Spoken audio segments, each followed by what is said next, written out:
नमस्कार, प्रभा साक्षी news network पर आप सभी का स्वागत है। लोकसभा चुनाव के चौथे चरण में आज 10 राज्यों की 96 सीटों पर मतदान कराया गया और अब तक का जो हम मतदान के जितने भी चरण हुए हैं उन सब का औसत निकाल कर देखें तो एक चीज़ स्पष्ट है कि मतदाताओं के मन में उत्साह नहीं है। एक तो गर्मी और एक तो आज की जो राजनीति है उसके प्रति बढ़ती अविश्वसनीयता एक बड़ा कारण है कि मतदाता मतदान केंद्रों तक नहीं पहुंच रहे हैं। देखना होगा, विचार करना होगा राजनीतिक दलों को कि मतदाताओं के अंदर कैसे जोश जगाया जाए। निर्वाचन आयोग ने हालांकि बहुत से अभियान चलाए कि मतदाता जागरूक हों और मतदान केंद्रों तक पहुँचे, लेकिन एक बात समझनी होगी कि मतदाता जागरूक है लेकिन अगर वो घर से नहीं निकल रहा है तो कुछ कारण है। राजनीतिक दलों को इस पर आत्ममंथन करना चाहिए।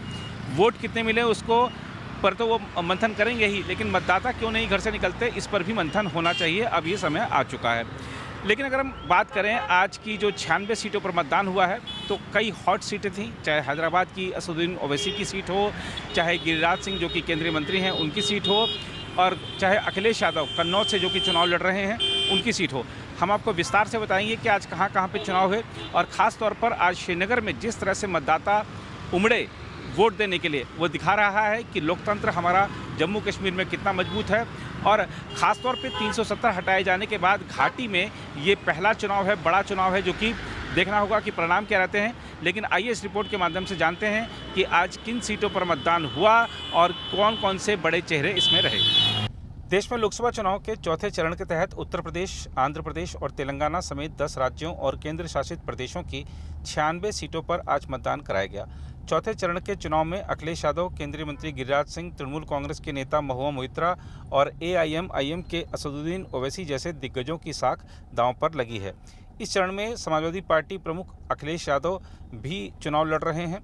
हम आपको बता दें कि आंध्र प्रदेश में 13 मई को यानी आज सभी 25 लोकसभा सीटों पर और सभी 175 विधानसभा सीटों पर मतदान कराया गया। राज्य में वाईएसआरसी, कांग्रेस के नेतृत्व वाला इंडिया गठबंधन और एनडीए के बीच त्रिकोणीय मुकाबला है।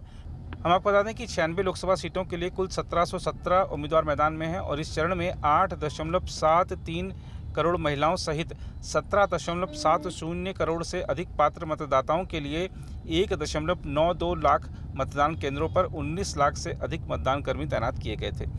इस चरण में कुछ प्रमुख उम्मीदवारों में उत्तर प्रदेश के पूर्व मुख्यमंत्री अखिलेश यादव कन्नौज से और केंद्रीय मंत्री गिरिराज सिंह बेगूसराय से, नित्यानंद राय उजियारपुर से और राव साहब दानवे जालना महाराष्ट्र से शामिल रहे।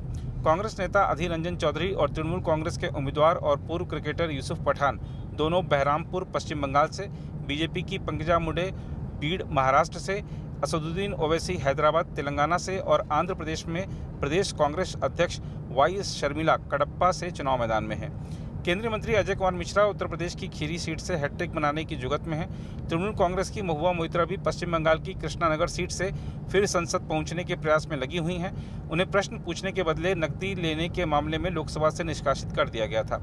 अभिनेता से नेता बने शत्रुघ्न सिन्हा आसनसोल से दोबारा चुनाव लड़ रहे हैं, जहां उनका मुकाबला बीजेपी के वरिष्ठ नेता एसएस अहलूवालिया से है। बीजेपी की पश्चिम बंगाल इकाई के पूर्व अध्यक्ष दिलीप घोष और तृणमूल कांग्रेस की कीर्ति आजाद बर्धमान दुर्गापुर से चुनाव लड़ रहे हैं।